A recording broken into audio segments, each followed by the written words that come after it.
One more time. Utando lungaga, lung, chi, lung, hema, utando lungaga, lungaga, lunga, hema, utando lungaga, lungaga, lung, hema, utando lunga. Last time louder, let's go. Utando lunga, hema, utando lunga, hema, utando. Hema utando lunga. Put your hands there and go.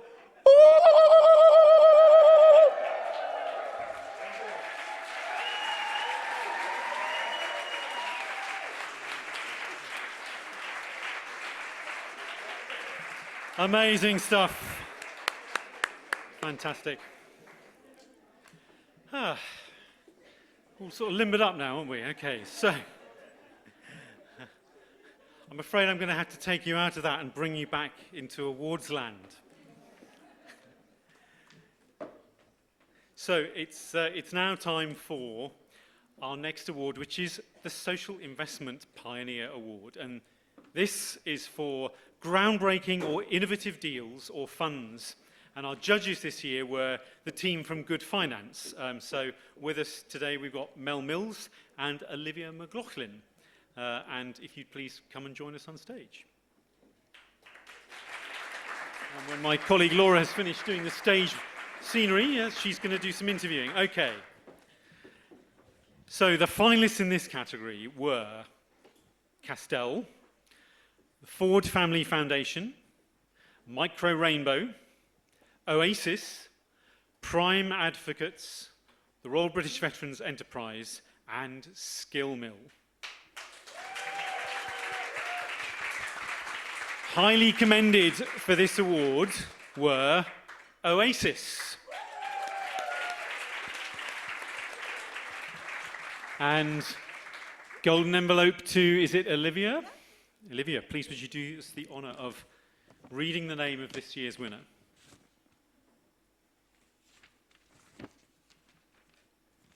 And the winner of the NatWest SE100 2026 Social Investment Pioneer Award is Skill Mill. Right, Skill Mill team, up you come.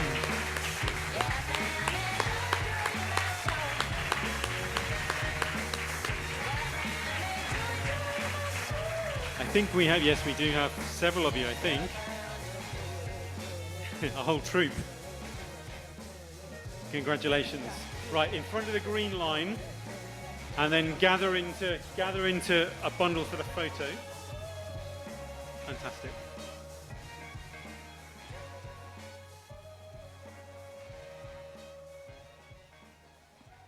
Marvellous. Congratulations, Laura. Yes. Over to you. So congratulations, everyone. Before, this is for social investment, before we go into the detail of the deal or whatever, I think the Skill Mill is probably worth knowing what you're about, what's your impact, what do you do, actually? So I believe this is David Parks, yeah, I'm Managing Director. So tell us, what does Skill Mill does? Skill Mill, we've been operating as a social enterprise for 12 years. We started in Newcastle employing young people who've been involved in offending, so ex-offenders, and we provide them with a job for 6 months, and that job is around providing environmental services and construction services. And yeah, so we've grown over the years. We've developed a model. It's very simple. It's 4 young people with 1 supervisor, and they're out as a team every day providing services to the community. And the young people go through a kind of transformation during that 6 months. They stop offending, by and large, and go off to lead very productive lives after they leave Skill Mill. Amazing. So this award is for a specific social investment deal. In this case, it is a social outcomes partnership involving a £2 million social investment that enabled the delivery of a £10 million program, including 22 local authorities, but before we go into the detail, I think I'll briefly go through what a social outcomes partnership is, because I don't think everyone here is familiar with them. So, as the name suggests, it is a partnership between usually a public body, like a local authority, a social enterprise, and one or more social investors. So the way it works, the local authority, to take this example because that's the one, the local authority commissions a service from a social enterprise that will have a social impact. But they don't pay for it up front. They only pay for it after the service is delivered, and only if certain pre-agreed outcomes have been achieved. Now, for the social enterprise, they need to find some money somewhere to cover the costs of delivering the service in the first place. And this is where the social investors step in. They provide this money up front. Once the service is delivered, outcomes are measured independently. If they are achieved, the local authority pays the social investors back with interest. If they are not achieved, or if they are only partially achieved, then the social investors don't get their money back, or only get part of their money back. So that's good value for money for the local authority, and despite the fact that it sounds incredibly complicated, it has actually been proven to have heaps of benefits. So that's to give you an idea about the structure. So this particular one that got you this award, tell us about it. Who's involved, what is it for, and what will be the impact? So yeah, as you say, it can be quite complicated. Lots of stakeholders, lots of moving parts, lots of new language to learn. If you're working in juvenile justice, you've got your own language. When you start working with social investors, you have to learn a different one. We have, in the case of this new kind of expansion, we have a social investor, Bridges Outcomes Partnerships. Actually, we have Emily and Robin down there, too shy to come up, but a very important partner for us who are leading on the investment side. We have, as you say, 22 local authority commissioners. So their role is to work with us to both provide opportunities for the young people, identify the young people, but they will also be paying for the outcomes. So we have, in the case of our outcomes contract, the partnership, we have 6 outcomes. Those outcomes have a value. So if we achieve the outcome, the commissioner will pay that sum of money back to the investor. So the investor provides the capital to allow us to run the program. And then if it's successful and the young people achieve those outcomes, the commissioner pays out only on the success. So it's a really good deal for us as an organisation, because we are guaranteed the funding to run the service. It also rewards the success. So the young people achieve those outcomes, then the local authorities will pay out. So there's a low risk for them. The risk's carried by the social investor. So we have all of those organisations playing a very important part in making this all work. And actually, what we have now, we're very, very proud of to say that we've got the largest social outcomes partnership in the UK by number of commissioners. So it's quite an achievement. Amazing. So where are those 22 local authorities? Which areas are they? So they're from the very north of England, from Sunderland, all the way down through the country, down to the south coast, as far as west as Exeter, so furthest west. And we have one team in Wales, in Quimtaff. We have quite a number of teams around London, in the Midlands. So yeah, quite a spread around the country. It's across the country, really. Yeah. In terms of the impact that this investment will enable, what are you going to be able to achieve thanks to that? So when we first set up Skill Mill, it was about providing opportunities for young people who wouldn't otherwise get them in terms of a job. So the main point of the Skill Mill is to provide work, which is a credible job, it's a meaningful work. The young people develop skills, they gain qualifications, they gain an enormous amount of confidence in themselves, and they, for us, do what's most important is they stop committing offences, and they're no longer within the justice system, they're no longer getting arrested. And that's that transformation that I talked about. Identity shift is what we call, and we term it, and we see that happen with the vast majority of young people that come onto the programme. So the reoffending rate for us consistently over the past 12 years has been around 7%. So that's comparing with about 60% of young people who are involved in repeat offending or serious crime.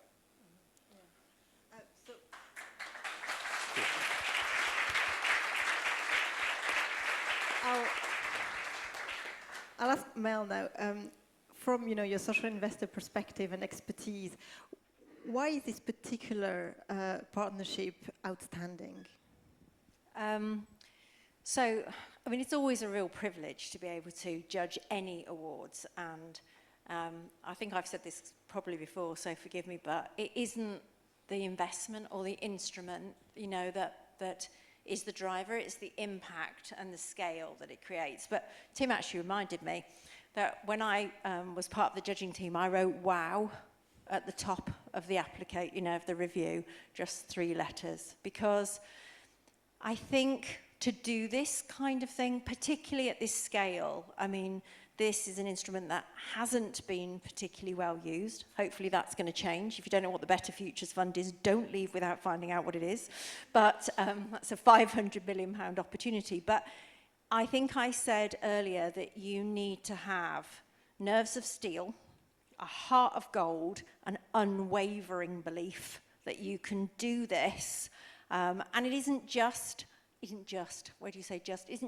for the young people, because actually Skill Mill provides a whole lot of environmental support as well, in terms of the work that they do with young people, the purposeful work, but building in and putting in trees and also irrigation and things like that. So yeah, you really have to be somebody. I know all entrepreneurs are committed to what they do, but I think what this was a particular example of just really having belief, having trialed it and done it before, and just not giving up.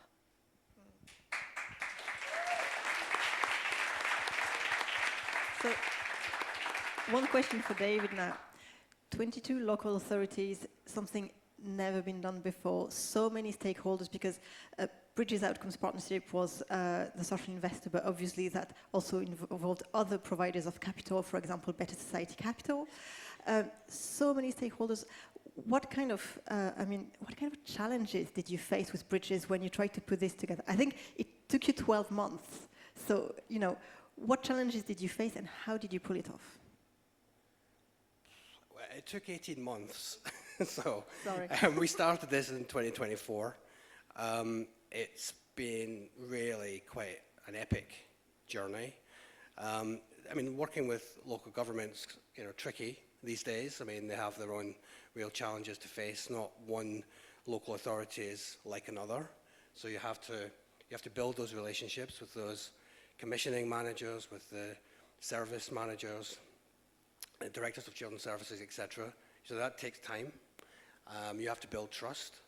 And I think it was mentioned before about relational rather than transactional. And we're talking about, a big investment deal, which sounds very transactional, but actually it's not for us. It's about those relationships that we've built with those 22 different authorities and other organizations that are also involved in helping to support it. And that does take time, but you have to really commit to it. There's lots of ups and downs, but you have to keep going, because that's life. Things get in the way, and you have, as far as we're concerned, a huge opportunity to turn around the lives of some of those young people who otherwise just wouldn't get that chance. So that's what kind of keeps us going, and we've really got to thank. I mean, Bridges Outcomes Partnerships have been enormous help with all of this. It is difficult, it's challenging, but so you need a partner that kind of knows what they're doing around the investment and financial side of things. But yeah, number one, building relationships and trust. Yeah. The human side, isn't it?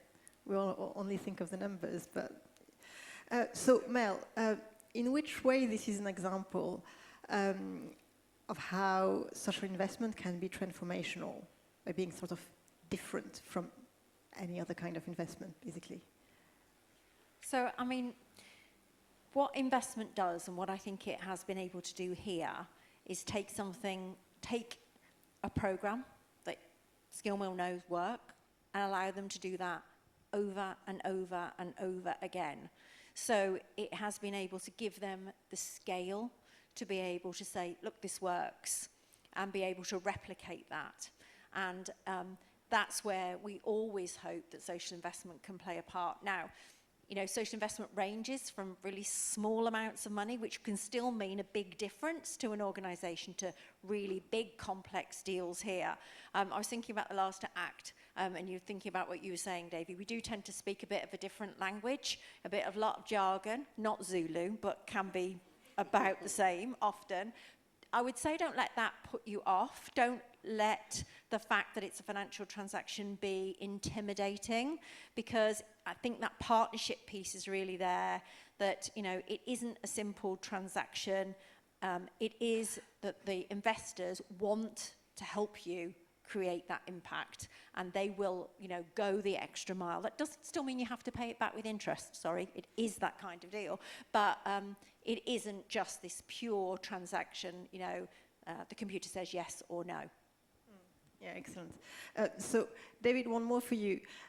This social outcomes partnership model that we've been sort of trying to explain, why does that work well for the Skillmill? It works well for us because we get paid for delivering outcomes that are tangible and achievable. So when we first set up Skillmill, it was about creating a job, finding employers that would buy our services. And then we discovered social outcomes contracts and learned that actually there was an opportunity for us to be rewarded for the impact we were having with those young people. And actually, the savings we were making for the taxpayer, for the state, it's very expensive, as you probably imagine, to keep someone in the justice system, right? So if we keep young people out of the system, we keep them out of prisons, we're saving a lot of money. So actually monetizing those outcomes is really important. I mean, what the commissioners are paying in relation to what they're saving is tiny, right? So for us, it's been a real kind of revelation around monetizing the impact we're having and doing it in that sort of way. As Melanie said, we've got now coming the Better Futures Fund, so there's lots more opportunity out there for people to start to think about the work they're doing and being done in a social outcomes partnership. Yeah. Mel, do you want to say a few words about the Better Futures Fund? What it's for, what opportunities is it putting forward? Yeah, I mean, I suppose I want to do it with two things, with the caveat. It isn't going to be for everyone, just like social investment is not going to be for everyone. But this is quite momentous because to give you sort of a view on the scale, the last time that government put money behind outcomes partnerships, we were at 50 million rather than 500 million. So for anybody that is essentially working with young people or with families, particularly around any of these sorts of agendas or reducing poverty, improving outcomes. This is a fund that's going to last over a 10-year commitment, and it's going to hopefully enable many more social outcomes partnerships. They were originated here. They were a great idea that didn't really get the traction that they deserved, and they've now become much more of an international development thing. But we have an opportunity to catch up. So I would say that if you are an organisation that is delivering with commissioners who can monetize, who are working in that thematic, then you should definitely find out more about the Better Futures Fund. I always say to people, having an informed decision and saying, no, it's not for us, is better than not knowing at all and not being able to consider it. And it's coming in 2 phases. So the first phase is for those people like Skillmill who've delivered before, but in next year is coming a round of investment that will provide opportunities for other and new organisations to enter in. So there's a bit of education, a bit of engagement, but it's a huge opportunity, and we need to try and make it work, not just for the investors, not just for government. We need to make it work for the impact it will create. Amazing. Well, congratulations again, and good luck with your project.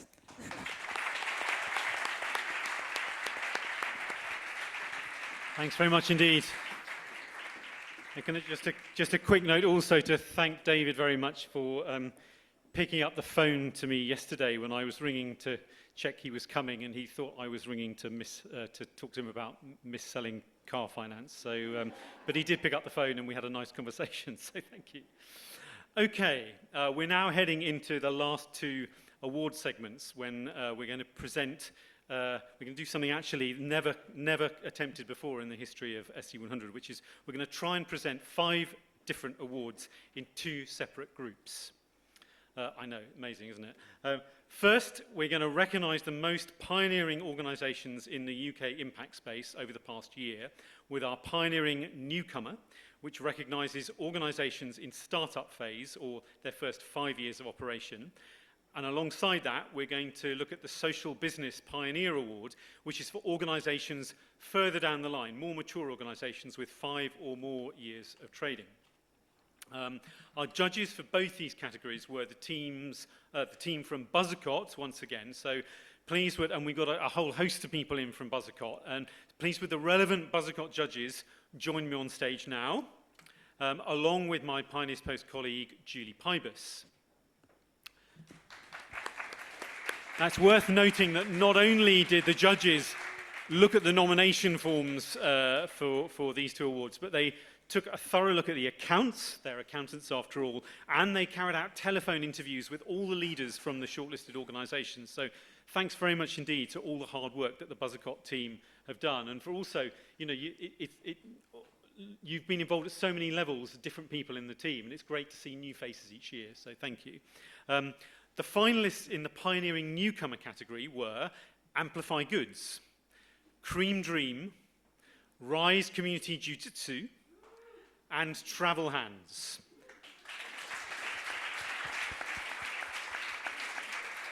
And in the category of Social Business Pioneer, our finalists were Family Psychology Mutual, Forward Carers, again, Grass Market Community Project, Micro Rainbow, and Noise Solution.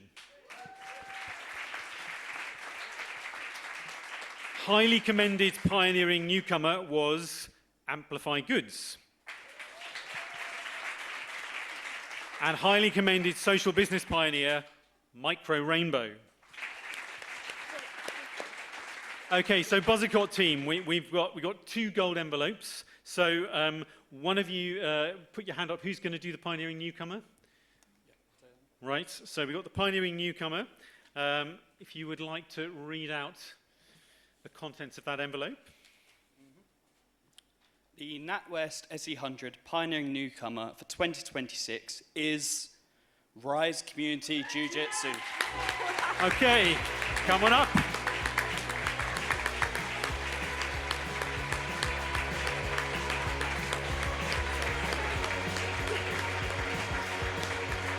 Right, now while you're coming up, let's have the other gold envelope, and we're going to get the Social Business Pioneer up at the same time. So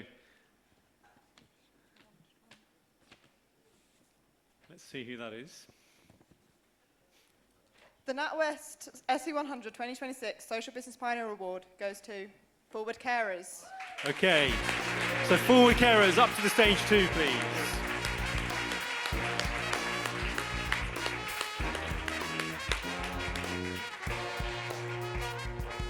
Fantastic. Congratulations.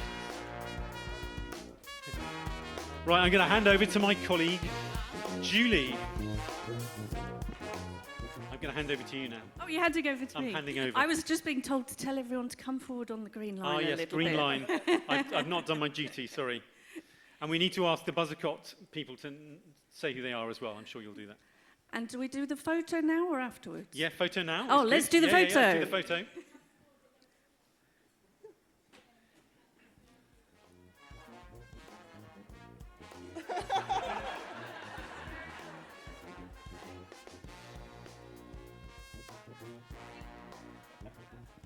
Thank you. Okay, so the Buzzercott team, let's start with you quickly introducing who you are from the team, and maybe you can tell us firstly, why you selected Rise as your pioneering newcomer winner.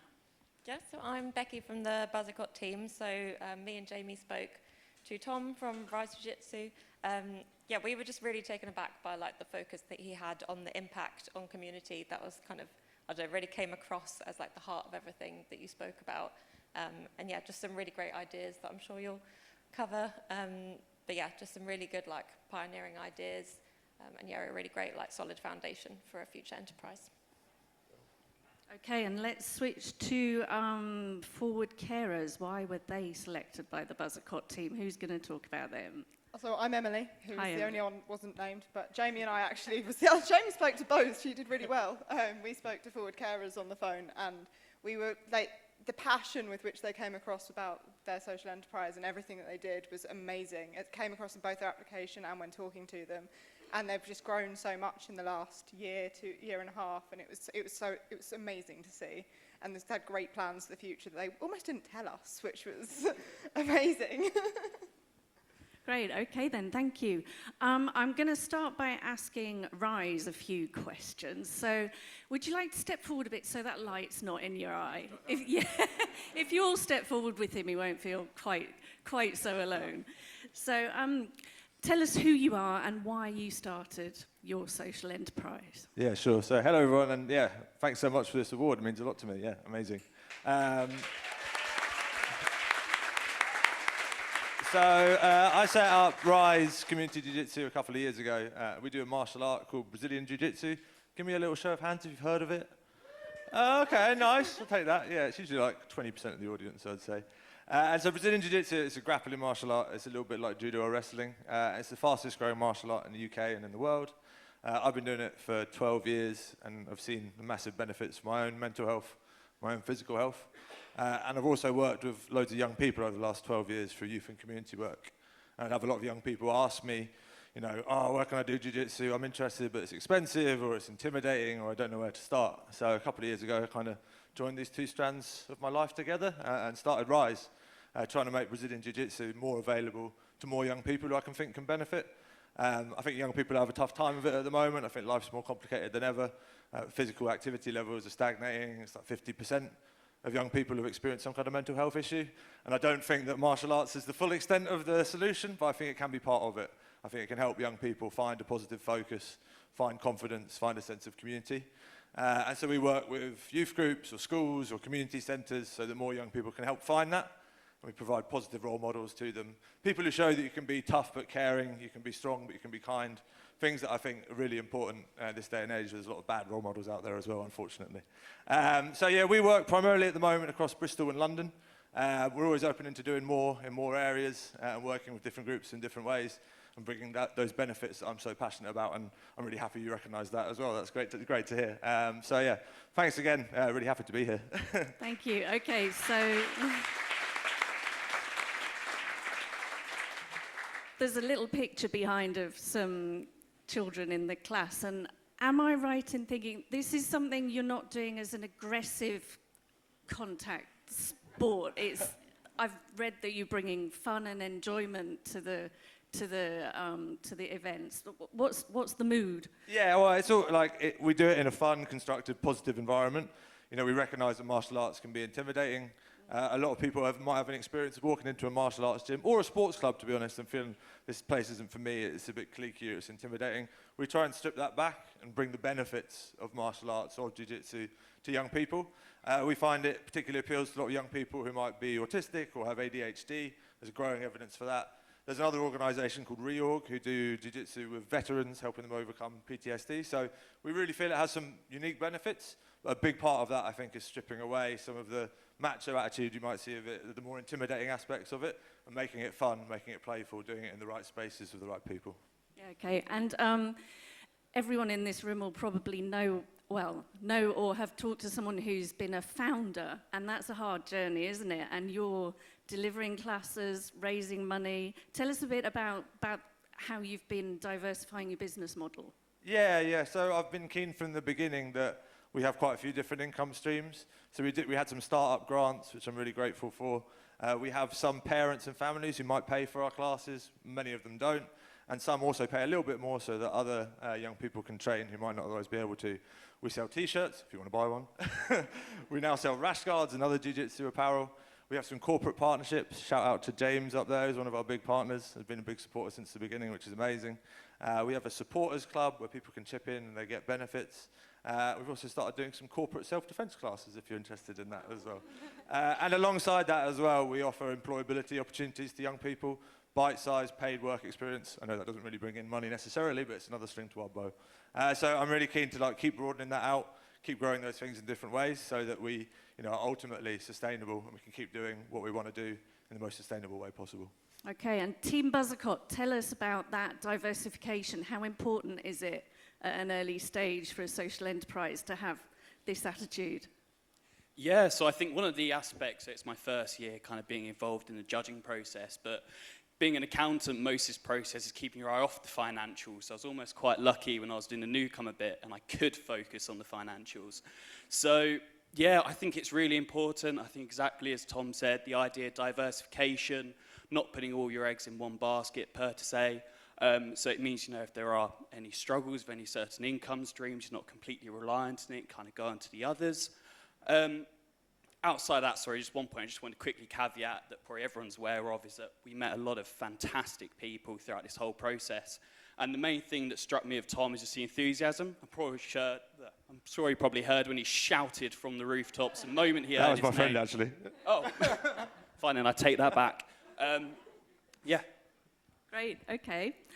So Tom, tell us, what's your biggest ambition for the next couple of years? Well, I think for me, one of the big things is showing what impact Brazilian Jiu-Jitsu can have on young people. And we had our last presentation around outcomes partnerships. I mean, I think we're way off that yet, but, but I want to show that training Jiu-Jitsu can be a genuinely life-changing thing. So building the evidence base for that, I think, is one massive thing. Getting more young people doing it and finding out if it can benefit them, whether they are in a certain stage of their life, whether they might have ADHD and they're struggling to find that focus. So within that evidence, seeing what particular types of young people we can most benefit. And then kind of, I guess, being in the long term, being one of the UK's kind of biggest open access martial arts clubs, be that on physical sites or just because we've got places everywhere where people can come and give what we do a go. Okay, we'll see you at future awards then when Fingers you're the biggest. Thank you very much. Excellent.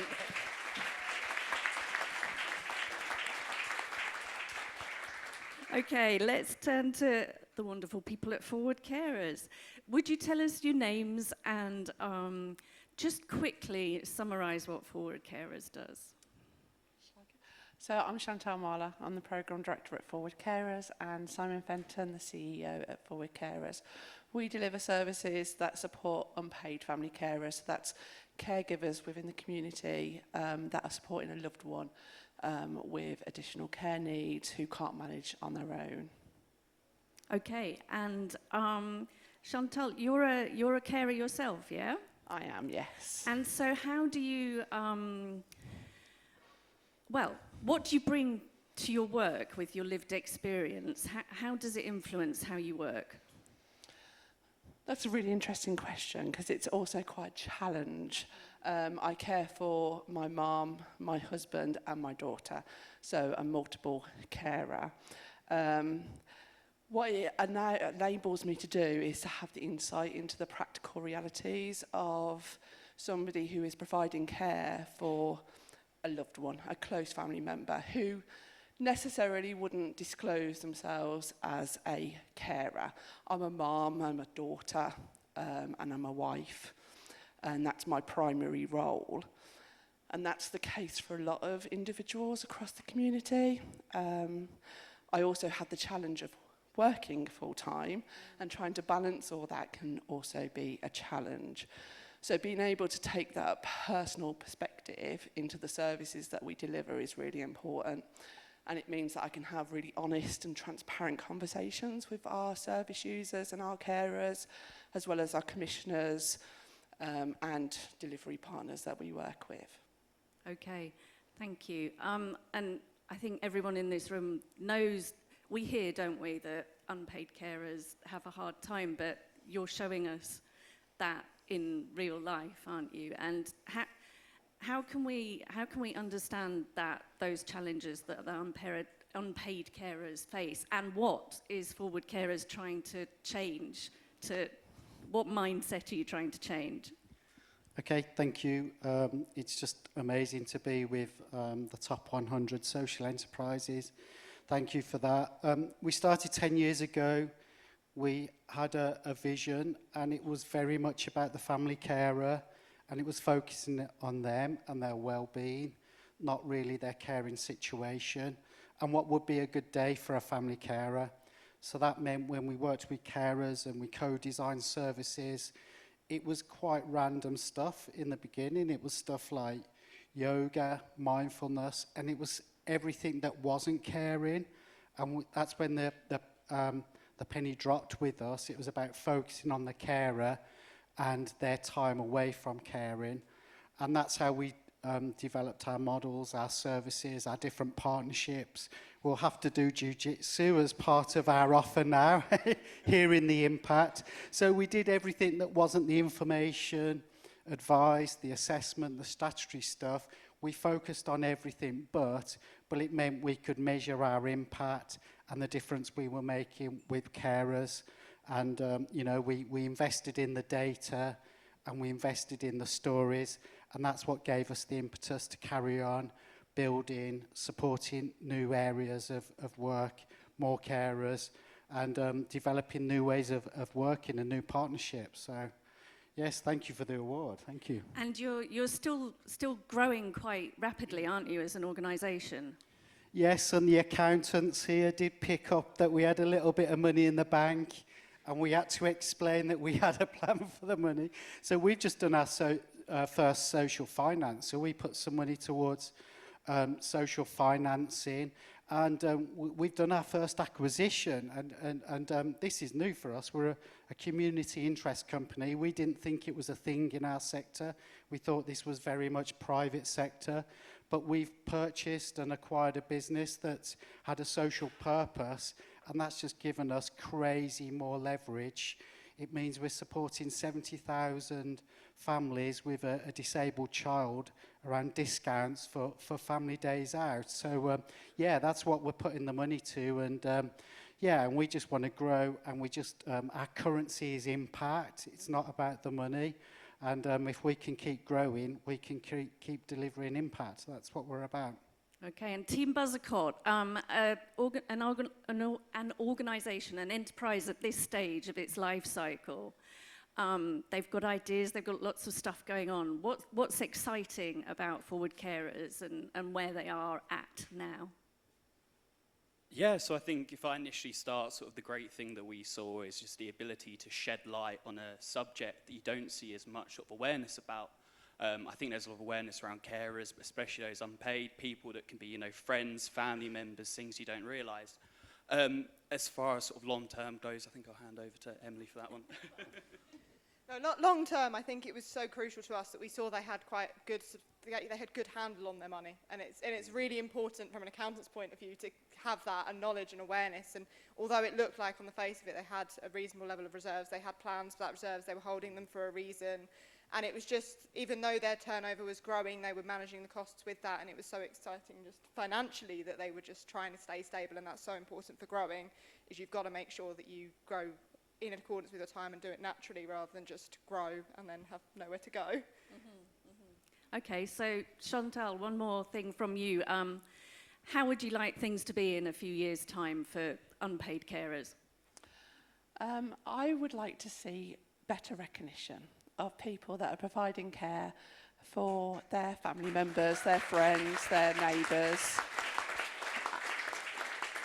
And that it doesn't mean that you have to stop living your own life, that you can continue with your dreams and aspirations and still achieve everything that you want, but also enable yourself to be able to provide that level of care that's needed for your family member.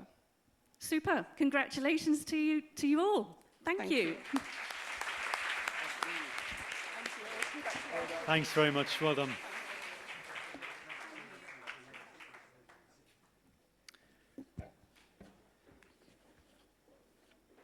Okay, the last set of awards are our leadership categories, and these recognise the people whose leadership has been inspirational on an individual level and instrumental in the success of their organisations. Pioneer of the Future is for relatively new founders or leaders whose trajectory marks them out as the impact stars of the future. They are already proving themselves as highly effective leaders, inspiring their teams and stakeholders, and creating both revenue and impact in their organisation. Pioneering Woman is the evolution, actually, of our WISE 100 Women in Social Enterprise Awards. And this recognises leading women in social business and impact investing who are not only impressive leaders in themselves, but who are making a point of championing and mentoring women in their team or in the broader impact sector.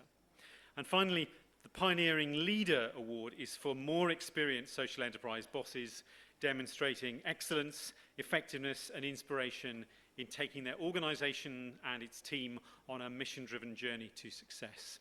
And for these awards, we were again blessed with a big and wonderful team of judges from all different parts of NatWest, the NatWest Accelerator, NatWest Bank, NatWest Social and Community Capital, and also I think from some of their partner organisations. So a big shout out to the judges Sam Krem, Tiwa Akinlemebola, Julia Spencer, Libby Thompson, Tara Arscombe, Tracy Thompson, Vicky Papworth, Shelley Morrison and John Neal, who are the judges in all of these categories.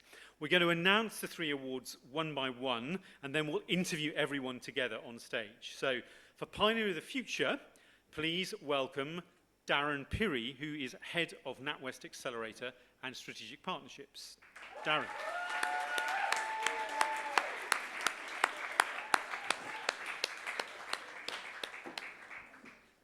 So the finalists in this category were Nikki Aston from Growing Me, Amanda Bronkhorst, Just One Tree, Tiwa King, Beyond a Song, Tatiana Leleka, Indigo Bee, Annabelle Thomas McGregor from Raised In Community Interest Company, Maria Sergeva, Health Data Avatar, and Hong Zhu from Mile Rainbow.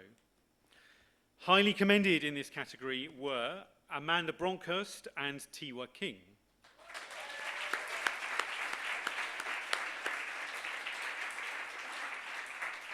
And Darren, by the way, congratulations on your dancing earlier. That was great.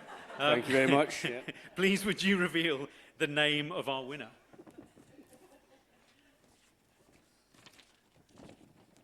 I'm delighted and privileged to announce the NatWest SE100 2026 Pioneer of the Future is Annabelle Thomas McGregor, Raised In. Annabelle, congratulations. I think you're here.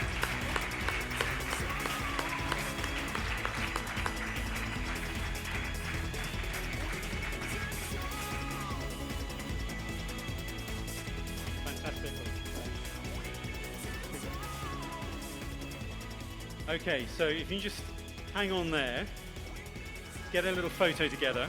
We're going to announce the other 2 categories and bring you all up together. So in the next category, Pioneering Woman, please welcome Vicky Papworth, CEO of NatWest Social and Community Capital, to make the announcement.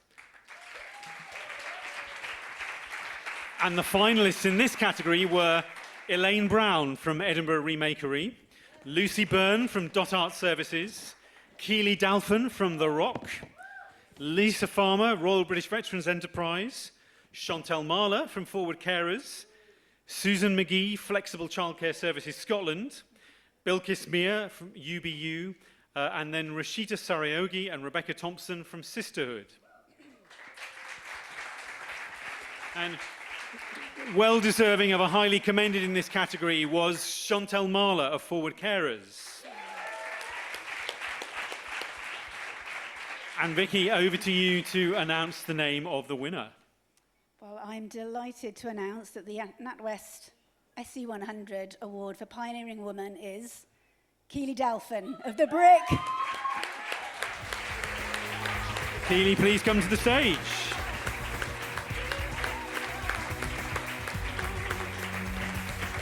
Vicky, if you come forward for a photo with Keely.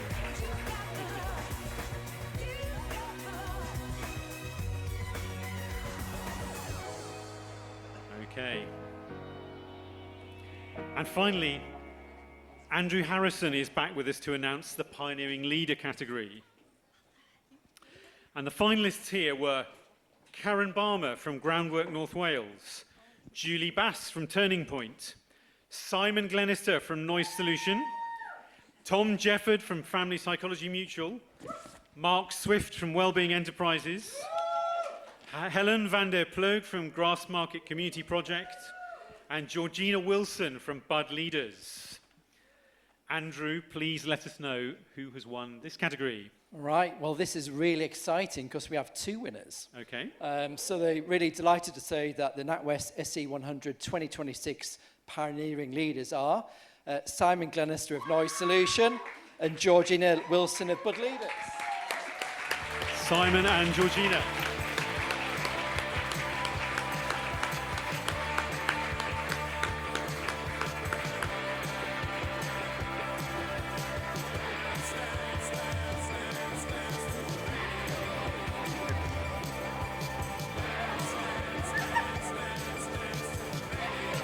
Right, if you... Right, let's get a photo.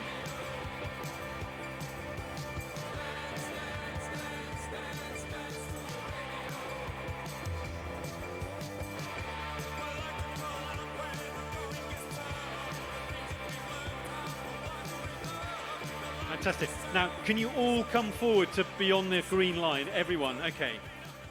Fantastic. So I'm just going to ask you a few questions about these categories. And first of all, congratulations to all of you. Amazing work.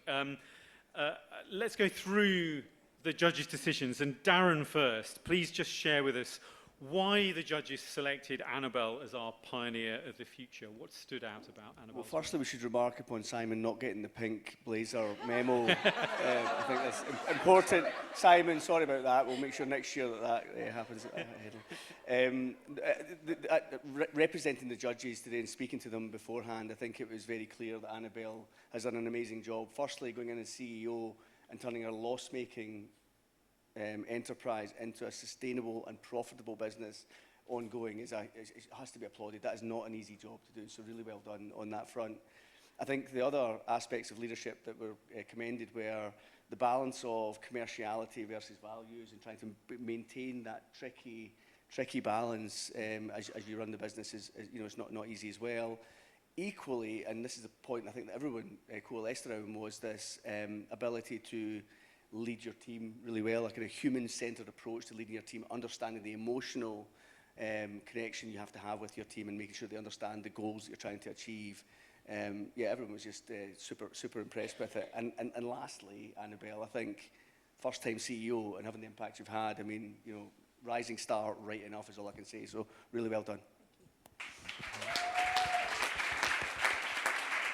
Now, Vicky, I think you were one of 3 judges in your category, and you were really taken by Keely's application. Just tell us why. We were, and I wanted to pass on the apologies from Tara and from Tracy, who aren't able to be here today, but we had a brilliant time judging this category, and it was hard. It was really hard to decide, but it was also fantastic and really inspirational. But we feel like we've landed on the right person in question. And one of the things that really stood out to us is that we just felt you were such a bold and generous leader, and you made real time to mentor the other people in your team and to really nurture emerging talent. And it's hard to find time to do that, but it's really, really important to find time to do that. And we also felt that it was really evident from your application that your values came out really, really strongly, and that your own experience was a real driver in the work that you do. So not only are you passionate, not only are you delivering this change, but you're delivering real systems change, really hard, difficult change in really challenging sectors. So well done. Fantastic. And Andrew, finally to you. You picked 2 people here. Obviously, it was a hard decision. What did the judges say about these 2? Yeah, speaking to the judges, one, again, a very difficult decision. But we felt that in a world which is changing rapidly and leaders are having to really respond to difficult situations, we were looking for visionary leadership, people who led from the front, but also people who are using innovation and transformation, using data and AI and other tools to really, drive their businesses and their ventures forward. And we're also looking at the scale of the impact as well, and the determination of those leaders to drive that impact, across the industry. So we were really impressed by all the applicants, but we felt that we had two very worthy winners. Great. And thank you. Just turning to the leaders themselves, I'd like to find out what you actually do. What is your organisation involved in? So, Alison, starting with you. And in fact, let's go through what you do, but then after that, just to warn you, I'd like you to think about sharing one thought or lesson or experience you've had to do with the challenge of leadership, and that you think you'd like to share with us tonight. But first of all, just tell us what Raised In is all about, Alison.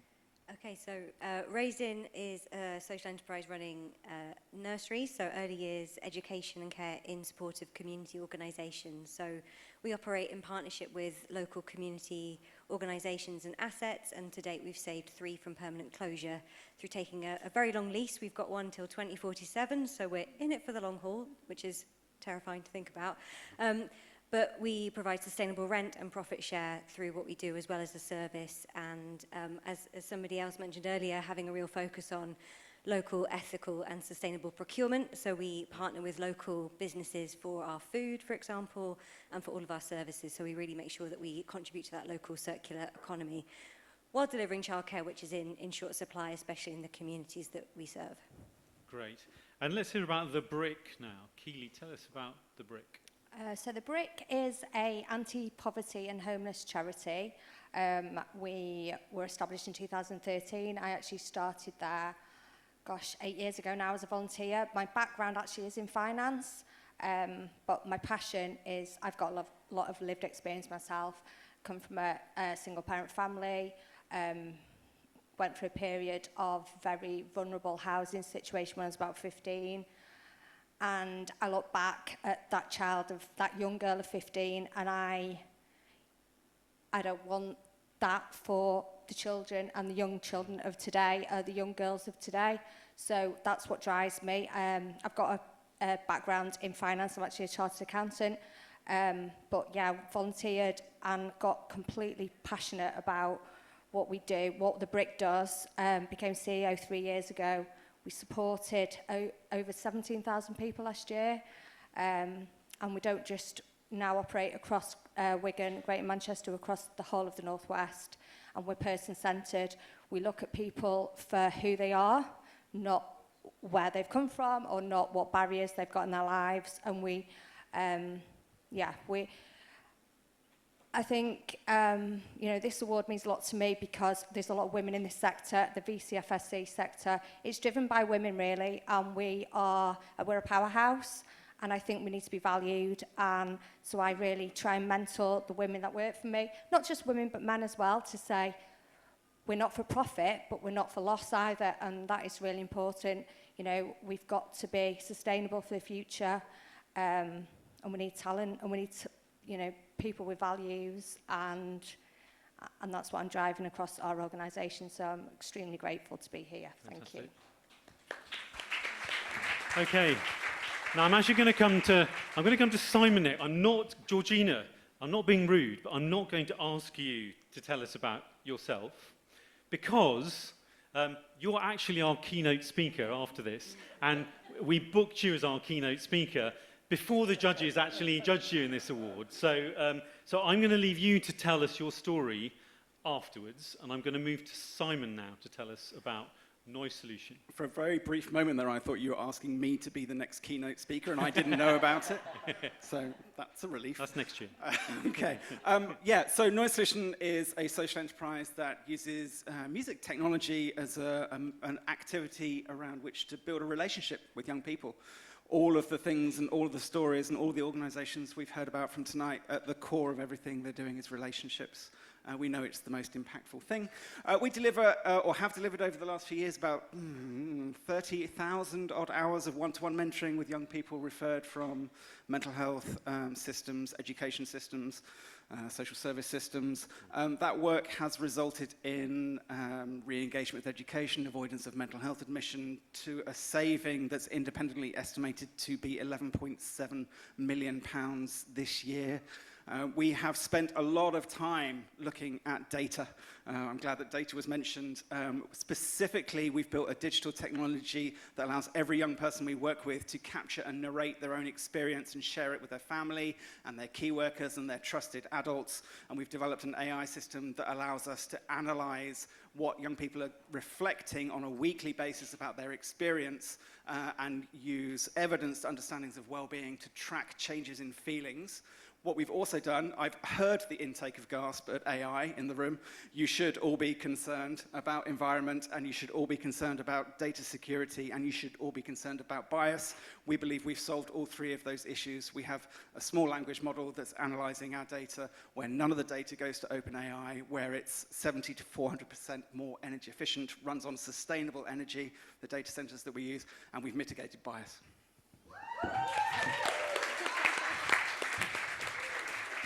So as we know, leadership is about passion, but leadership is also a hard thing to do. And I wanted to come back to you, Alison, and then to Keely, just to ask, is there a particular lesson or experience that you might like to share that you think would be useful for other leaders in this space? I think leadership is all about relationships. We've heard a lot about relationships already, and I'm here today with Nicola, who will hate the fact that I've just named her. But she's our head of nursery, and she is one of the most empathetic and understanding leaders I've ever come across. And I think the lesson for me coming in, not as a founder, but as the first CEO taking over from a founder, was all about getting those relationships right, internally and externally, and really getting to understand the cadence of the business and what people needed and wanted at different points in the business's journey. So investing in people and making sure that that's the first thing at the forefront of everything that we do. We have over 100 members of the team, which is fantastic. They all come with their own thoughts and opinions, and I made the mistake of an open door policy, but I do think that that has long-term benefits, because it means that we're all getting to the same place, everyone's on the same page, they will understand that they're working for a social enterprise, but not any other nursery business. And that means everyone's buying into what we're trying to do, and everyone goes that extra mile. So I think relationships and investing in your people is key. And Keely, how about you? Yep. I think, I don't know, leadership for me, I think is true collaboration. We're a charity as well as a social enterprise, and sometimes the charity sector has been reluctant, especially to work within the corporate sector. And I believe that we need to, it doesn't just take a village, it actually takes a town, it takes a city, it takes us all to sit around the table and work out what problems there are, and systemic problems can only be fixed, I suppose, where the power is held. And I think there's a real need to relinquish that power. So I think true leadership is about, relinquishing that power, that figurehead that you might be seen as, and saying to people, you can do this yourself, you've got agency, and it's allowing people to do that. Fantastic. Yep. Simon, your thoughts? I think the thing I've learned about leadership over the last year or two is the importance of vulnerability and allowing yourself to be vulnerable and to be able to admit that there are things that you are great at and things that you are not so great at. And to mitigate that, you need to surround yourself with people who are better at you at those things and be open to that and not think you can do everything. Take a bow, Afedo, who's my finance manager, who is so much better at numbers than I am. So much better. So yeah, that would be my advice. Fantastic. Well, thank you very much, all of you, for sharing your thoughts. Many, many congratulations. Hopefully we'll be talking to all of you in our Good Leaders podcast soon. And if I can ask all of you, apart from Vicky and Georgina, to step down now. Thank you. Thank you. Okay, so as we near the end of our celebration, I'd like to ask Vicky Papworth, CEO of Social Community Capital, our partners in crime, to share a few words of congratulation. Vicky, I'll get out your way. Over to you. Great. Thank you, Tim. Thank you. I'm always a bit short, so these things never quite work for me. I'll just kind of stand on my toes a little bit. Look, thank you, everyone, for coming along today. It's such a... We're so proud, and it's such an honour to be a sponsor for these awards, as we have been for, I think, over a decade now. And I just hope you'll all join me in thanking Tim and his team for putting on such a fantastic event tonight.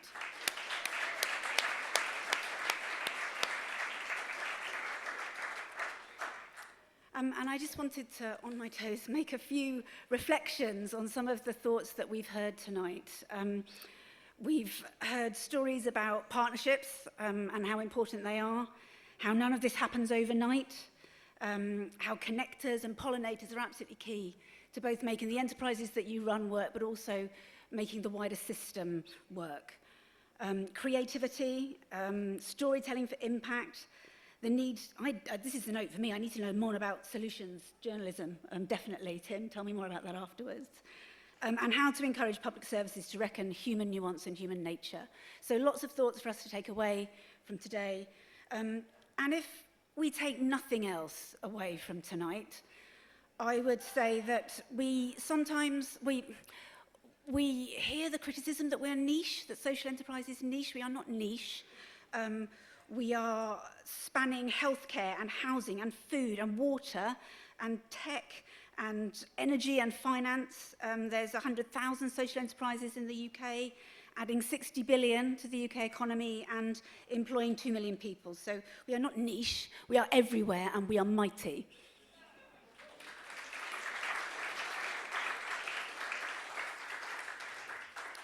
And just with a final reflection from me before I pass over to Georgina to leave you with some great energy for the rest of the evening, and I hope you will stay for a little bit longer to have a little drink and a little chat with the rest of us. Last year I left you with a book recommendation, so I really hope that you all went out and bought it. I'll remind you of it again. It's called Utopia for Realists. It's by a guy called Rutger Bregman. And it talks about the ideas that once were seen as really radical, like the weekend or the pension. And what I've been reflecting on today, as I reflect on every time we have this event, how important it is to me to be part of shining light on all the great work that you do. The final thought that I take away, and I hope you'll take away too, is that these are not radical ideas. These are absolutely necessary ones. So thank you all.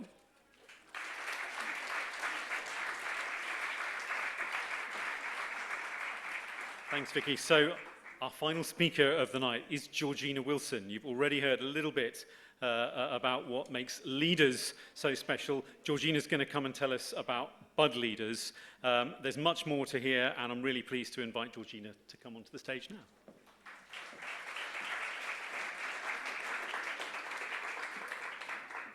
Well, good evening, social enterprises. It was an absolute honour to receive an award. I really did not expect it, so I'm very, very honoured for that. And I'll tell you a little bit more about myself in a moment, but I am blown away by the innovation and the creativity that I've seen here tonight. And it makes me feel like I'm not doing enough work, to be honest with you. But I want to bring a little bit of vulnerability as we close this session. And I want to take a moment to be honest, if we can, if you would allow me the permission. So I ask you a question for those that are in the room and those that are online. When was the last time that you felt like giving up? Was it maybe last week? I mean, this is a private thing. You don't have to tell anybody. You don't need to tell your neighbour. But just internally, when was the last time that you thought this work is just too hard? You might have got that email that was like the dread, the thing that you were waiting for, and it was a no. Maybe it was that you checked your inbox and it's like, there's far too many emails for me to get through. And you thought, my gosh, I can't do this. Right? There's lots of laughter, there's lots of things happening in the audience. However, tonight, we've celebrated different individuals for winning awards, but I want to say that you are still here. You have turned up, And so therefore, I think we should all be celebrating ourselves for being here tonight. So let's give ourselves a round of applause. So I run a social enterprise called Bud Leaders, and I started it 12 years ago. I saw that there were so many people that looked like me that didn't have the same opportunities as their counterparts. And so I wanted to change that and support Black and global majority businesses to have the same opportunities as others. So a Black woman would only be approved for VC funding as 0.02%. So think about that. 0.02% of funding goes to a Black female. That's ridiculous. So we are doing things in our sphere of influence and what we are able to do to enable more money and more access to be made available to Black women that are doing great things in business and community around the UK. That's the work that we do. And I'm really honoured to do that. But it's not easy. And there's many challenges that we face. And I'm facing many challenges around the landscape that is happening at this moment. But that doesn't mean that we stop, right? It doesn't mean that we say, oh gosh, it's too hard, we're going to give up. We just keep going, right? We think about things and how we can do things differently, and we keep going. So as social enterprises, we face challenges. It's a challenging time. I think everybody can agree with that. And quite often, as we've heard already today, we have to do things that not necessarily every other business does. We are juggling two different things here, the impact and the sustainable business. And often, we are very, very focused on the impact. I know I am. I'm very passionate about the work that I do. But again, in that vulnerability, sometimes I've dropped the ball and I haven't thought enough about the money, about the numbers and the finances. So I'm urging us today to find that balancing act between the numbers and the impact. So 9 out of 10 of us, through the impact report, have agreed that we have increased our impact over the last year, which is fantastic. But 43% of us have said that our biggest challenge is around getting contracts. But again, we're still here. Are you here? Are you here? We're still here. We're still doing the work. But what is important, even in that last conversation that we had, the most important thing for us to do is to support each other through this work. So fantastic organisations doing great things, but actually we need each other. We need to be able to connect with each other, and we need to be able to open doors for each other. So as we continue this event, some of you that are staying behind, hopefully most of you, right?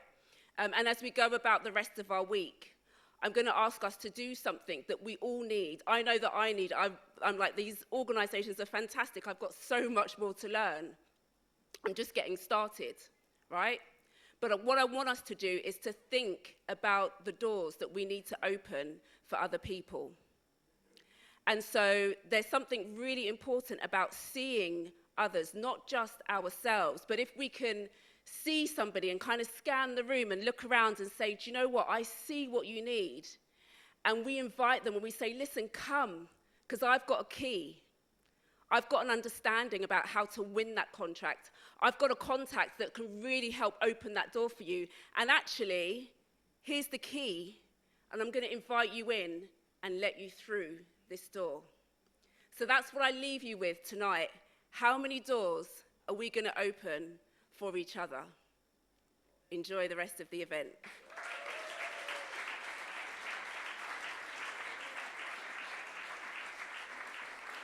Many thanks, Georgina. Fantastic. I think we're all feeling ready to open some doors in the next steps in our impact journey, so thank you.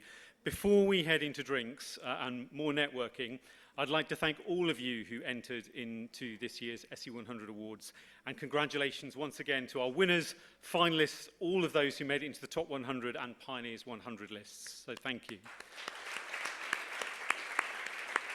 Thank you also to our judges, supporters, partners, the team at Pioneers Post, so I'm going to name them, Fanny, Laura, Dave, Julie, Anna, and Pilar. I was going to say, would you all stand up, but it's dark, so no one will see you. But, you know, I know you're here. Thanks to all the technical team at A to V and the teams at Band on the Wall, Open Kitchen, Eloquent, and the wonderful Godfrey. And finally, thank you to all of you who joined us in person this evening or logged on to join us online. We're really pleased you were able to take part in tonight's celebrations. If you enjoyed the event and you'd like to support our impact journalism at Pioneers Post, we'd love it if you consider taking out a membership. And please do look out for stories and podcasts featuring our winners on Pioneers Post's website, including a podcast with Georgina that is out very soon. I've been asked to say something about two different things. So Brendan says, food is left, so please come and take it. And our photographer would like all the winners and highly commendeds who are here to gather on the stage immediately to have photos taken up here where we can turn the lights on because the lights haven't been particularly good for photos. So with that, thank you so much. Go and have a drink, unless you're a winner or highly commended, and enjoy the evening. Thank you.